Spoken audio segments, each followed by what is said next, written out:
So we had these 2 banana trees. We did get this one off when they were still green, but I just noticed yesterday a lot of the ones that were on that tree were starting to go yellow and some already falling off.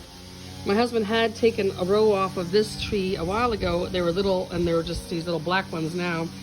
We didn't know how they worked. We didn't understand how bananas work because we're not from here.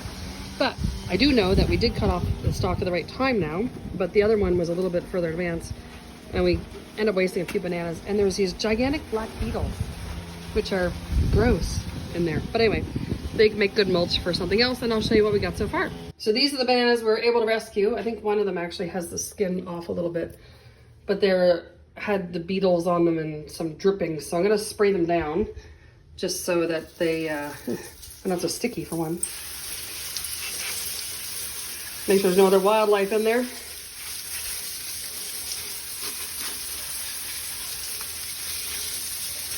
Yeah, because they're sticky from the dripping and stuff of the ones that were opened up. So I'll let those dry and I'll show you the one we got off, still in good condition. So this is the bushel that we got off. It's still good. It's still sharper in the corners than people said, but since the tree beside it was already going yellow and going bad on us quickly, we didn't want that to happen with this one. I have a hook. We have a place to hang it where the piñata, I guess, would normally be in the garage. So this is like the flower part. And I guess these didn't grow into bananas for whatever reason.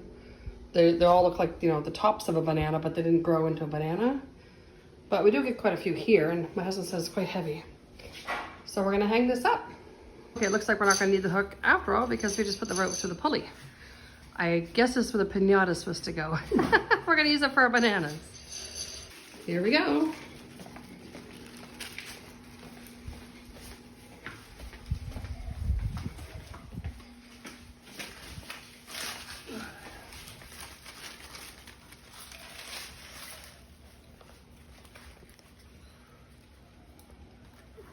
We never had to do this in Canada before. All you banana growers out there, tell us if we're doing this right or not. We've literally never had to do this before. So, yeah, it's a new experience for all of us. Okay, the bananas are hung.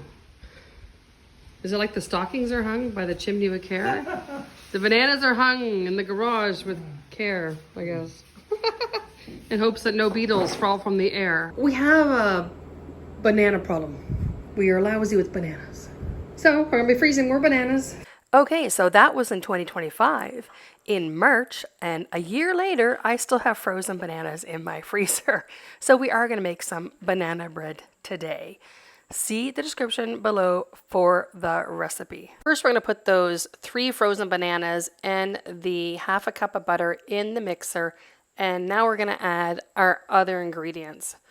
Now, I freeze them always with 3 in there because I know that's what it takes. You need to add 1.5 cups of white sugar. Then add to that 2 cups of flour.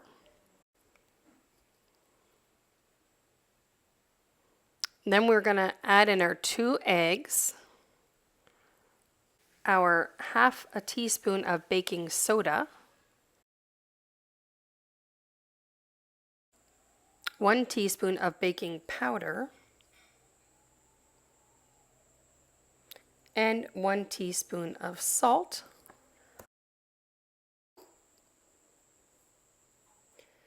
a teaspoon of vanilla, and a half a cup of milk, which I completely forgot to film. And then give it a little mix. I always start my mixer off slow because I don't want to have flour flying all over the kitchen. So I just gradually speed it up. I think I only blended it for maybe 30 seconds. And the dough should be a little bit like this. I may have had an extra banana in there and I didn't put as much milk in. So, you know, use your judgment. It'll look something like this. It might be a little bit more runny. I think I actually had 5 bananas in that bag for some reason. That's okay. You can also add chocolate chips around this stage and give it a little tiny mix. Don't blend them too much.